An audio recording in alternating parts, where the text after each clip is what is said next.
سنن ابو داود کے اندر حضرت سیدنا ابو ہریرہ رضی اللہ تعالیٰ عنہ کی روایت کردہ ایک حدیث پاک موجود ہے کہ رسول اکرم صلی اللہ تعالیٰ علیہ وسلم نے ارشاد فرمایا: ثلاث جدہن جد وہزلہن جد، النکاح والطلاق والرجعہ۔ فرمایا رسول پاک علیہ الصلوۃ والسلام نے، تین کام ایسے ہیں جو سنجیدگی میں تو معتبر ہیں ہی، لیکن اگر ان کو مذاق میں بھی کیا جائے تو پھر بھی وہ معتبر ہیں: نکاح، طلاق اور رجعت، یعنی ایک طلاق دینے کے بعد بیوی سے رجوع کرنا۔ اب ان تین کاموں کے بارے میں رسول پاک علیہ الصلوۃ والسلام نے یہ بتا دیا کہ جس طرح یہ تین کام سنجیدگی میں کیے جائیں تو ان کا اعتبار ہوگا، اسی طریقے سے اگر یہ کام مذاق میں بھی کیے جائیں تو پھر ان کا اعتبار کیا جائے گا۔ اب اس حدیث پاک کا مطلب اور مفہوم کیا ہے؟ سب سے پہلے تو اس بات کو سمجھنے کی ضرورت ہے کہ حضور سید عالم صلی اللہ تعالیٰ علیہ وسلم کے جتنے بھی فرامین ہیں، جو بھی احادیث طیبہ ہیں، وہ معاشرے سے بگاڑ کو ختم کرنے کے لیے ہیں، معاشرے میں بہتری لانے کے لیے ہیں اور اصلاح کے لیے ہیں، نہ کہ احادیث طیبہ کی وجہ سے معاشرے میں کوئی بگاڑ ہو یا معاشرے میں کوئی فساد پھیلے یا پھر ان احادیث پر معاشرے میں کوئی اعتراض بنتا ہو، بلکہ احادیث طیبہ یہ انسانیت کی ہدایت اور رہنمائی کے لیے اور ان کی فلاح کے لیے، ان کی بھلائی کے لیے ہیں۔ اسی طرح اس حدیث پاک پر بھی اگر ہم غور کریں تو یہاں بھی یہی صورتحال ہے کہ حضور سید عالم صلی اللہ تعالیٰ علیہ وسلم نے یہ فرمان ارشاد فرما کر کئی خرابیوں سے مسلمانوں کو بچا لیا۔ مطلب یہ کہ ایک شخص نکاح کرتا ہے اور نکاح کے بعد وہ یہ کہتا ہے کہ میں نے تو مذاق کیا تھا، میرا نکاح کا ارادہ نہیں تھا، اور وہ اپنے آپ کو نکاح سے آزاد کر لیتا ہے اور جناب جو بھی اس کے لیے پوری کوششیں ہوتی ہیں سب کو ایک منٹ میں ختم کر دیتا ہے کہ میں نے تو مذاق کیا تھا۔ تو رسول پاک علیہ الصلوۃ والسلام نے یہاں سد باب فرما دیا، فرمایا کہ جب نکاح کی شرائط مکمل ہو گئیں، اب نکاح ہو گیا، تو اب اگرچہ تم یہ کہتے رہو کہ میں نے مذاق کیا تھا، تمہارا یہ قول معتبر نہیں ہوگا، نکاح ہو گیا ہے۔ اسی طرح کسی نے طلاق دی اور طلاق دینے کے بعد وہ کہتا ہے کہ میں نے تو مذاق کیا تھا، میرا طلاق دینے کا ارادہ نہیں تھا، تو وہاں اس کی بات معتبر نہیں ہوگی۔ اس نے جب طلاق دے دی اور طلاق کی جو شرائط ہیں وہ پائی گئیں تو طلاق واقع ہو جائے گی۔ اسی طرح طلاق دینے کے بعد عورت سے رجوع کیا اور کہتا ہے کہ میں نے تو مذاق میں رجوع کیا تھا، تو یہاں بھی اس کا یہ کہنا معتبر نہیں ہوگا، بلکہ وہاں رجوع ثابت ہو جائے گا۔ تو اگر ہم غور کریں تو اس میں مسلمانوں کے لیے بہت سارے فائدے ہیں، بہت سارے بگاڑ سے بچانے کے لیے یہ حدیث پاک نبی اکرم صلی اللہ تعالیٰ علیہ وسلم نے ارشاد فرمائی ہے۔ اب یہاں ایک چیز قابل غور ہے کہ مذاق میں نکاح کو حضور علیہ السلام نے فرمایا کہ یہ بھی معتبر ہے۔ اس کا مطلب کیا ہے؟ اس کا مطلب یہ ہے کہ نکاح کی تمام شرائط پائی جائیں، اس کے بعد اگر کوئی شخص مذاق میں بھی نکاح کر لے تو وہ نکاح معتبر ہوگا۔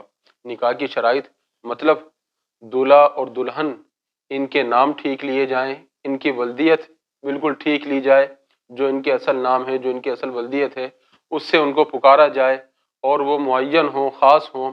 اسی طرح جو وکیل ہے اس نے وکالت کو بھی شرعی تقاضوں کے تحت پورا کیا ہو، جو گواہ ہیں وہ بھی شرعی تقاضوں کے تحت تمام تر معاملات کو دیکھیں اور گواہی دیں۔ اسی طرح لڑکی جو ہے وہ پہلے سے شادی شدہ نہ ہو، وہ کنواری ہو یا بیوہ ہو یا مطلقہ ہو، اس کا شوہر موجود نہ ہو۔ اگر وہ پہلے سے شادی شدہ ہے تو اس کا نکاح ہو ہی نہیں سکتا۔ تو اس کے علاوہ اور بھی کئی چیزیں ہیں، ان تمام چیزوں کو دیکھا جائے گا، وہ تمام چیزیں پائی جاتی ہیں۔ اس کے بعد اگر کوئی مذاق میں بھی کہتا ہے کہ میں نے نکاح کیا اور عورت کہتی ہے کہ میں نے قبول کر لیا، تو پھر وہ نکاح جو ہے وہ نکاح کہلائے گا۔ اب بعد میں چاہے لڑکا انکار کرے کہ میں نے مذاق کیا تھا، یہ لڑکی انکار کرے کہ میں نے مذاق کیا تھا، ان کی یہاں بات تسلیم نہیں کی جائے گی۔ فتاوی رضویہ میں اگر ہم دیکھیں تو ان مسائل کی تفصیل ہمیں وہاں مل جاتی ہے۔ نام کے حوالے سے بھی مسائل ہیں۔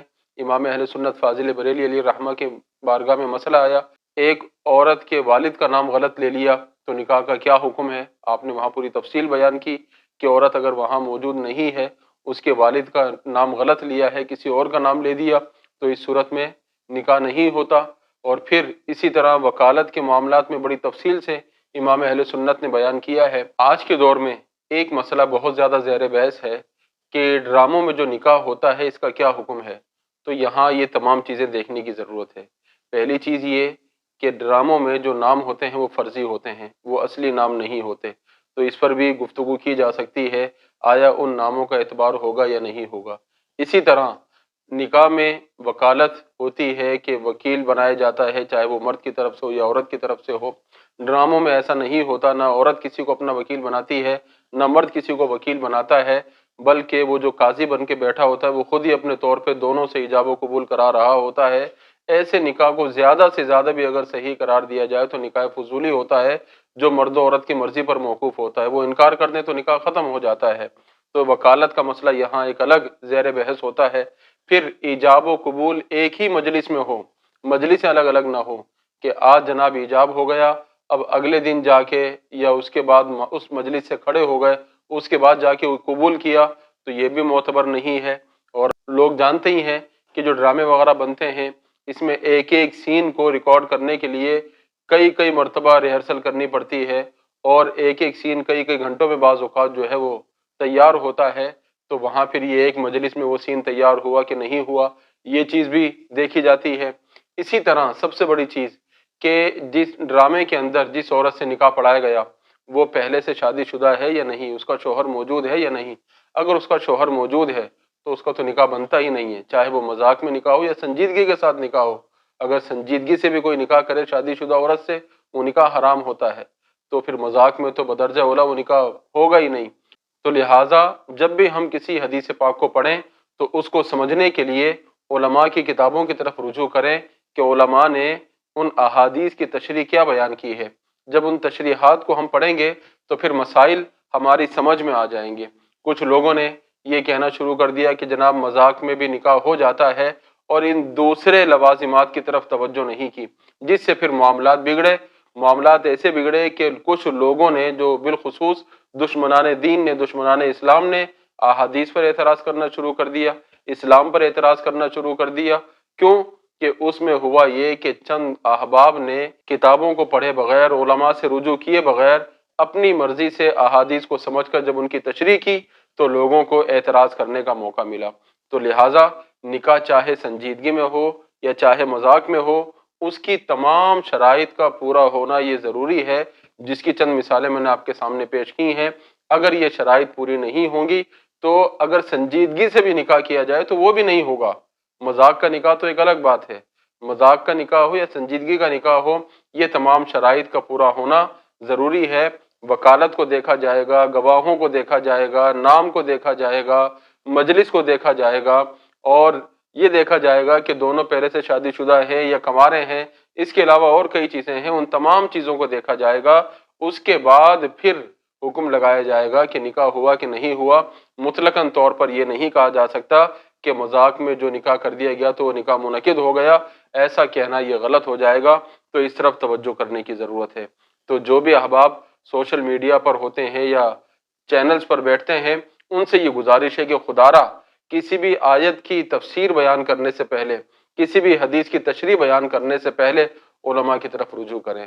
جو مستند علماء ہیں، جو جید علماء دین ہیں، ان کی کتابوں کی طرف رجوع کریں، ان کا مطالعہ کریں، پڑھیں، اور پھر اس مسئلے کو حل کریں اور اس کے بعد اس کی وضاحت پیش کریں۔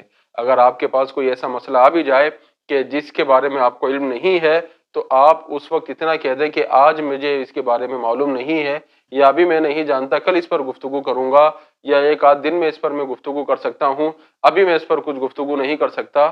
تو اس طرح انشاءاللہ آپ کا قد بڑا ہوگا، اس طرح آپ کی تعریف ہوگی، آپ کا ایمان بھی محفوظ رہے گا، آپ کا وقار بھی محفوظ رہے گا۔ اور اگر خدا نہ خواستہ اپنی انا کی چکر میں غلط تشریحات کر بیٹھے تو کہیں ایسا نہ ہو کہ لینے کے دینے پڑ جائیں۔ تو اس لیے ضرورت ہے اس طرف توجہ کرنے کی کہ جو بھی چینلز پر گفتگو کرتے ہیں احادیث کے حوالے سے یا آیات طیبات کے حوالے سے، انہیں چاہیے کہ پہلے مطالعہ کریں، اس پر غور کریں، اس پر پوری توجہ کریں، علماء سے رجوع کریں، اس کے بعد پھر اس پر گفتگو کریں، تو انشاءاللہ غلطی کا امکان بہت کم ہوگا۔ تو اللہ رب العزت کی بارگاہ میں دعا ہے کہ خالق کائنات ہم سب کو دین کے تمام تر معاملات میں احتیاط سے کام لینے کی توفیق عطا فرمائے، اور کسی بھی مسئلے میں جلد بازی سے بچنے کی توفیق عطا فرمائے۔ آمین۔ وما علینا الا البلاغ المبین۔